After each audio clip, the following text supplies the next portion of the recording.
We live, bless the mic. I'm here with your one and only Ricky Jones, community organizer out of Harlem. I do a lot of conflict resolution. I do a lot of mediation. And one of the things I've come in contact with a lot is issues surrounding relationships.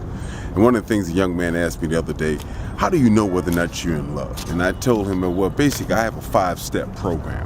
The 5-step program emphasizes, first, there has to be a physiological response, meaning that there's something emotionally happened to you when you think about or with the person that you're in love with.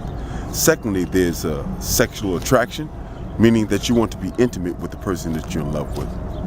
Thirdly, I emphasize the need to be close. When you are in love with somebody, you want to be near them, you want to be around them, and so you begin to emphasize that aspect of the relationship. The other thing is you want to be loved by someone who loves you on the same level. There has to be a somewhat equilibrium of love. No one wants to love someone more than that person loves them. And the fifth thing is thinking about, do you fear losing this person that you're in love with?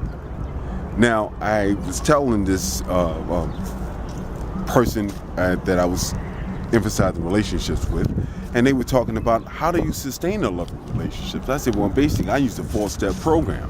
The 4-step program emphasizes, wait a minute, you always have to maintain respect. Respect is the number one thing.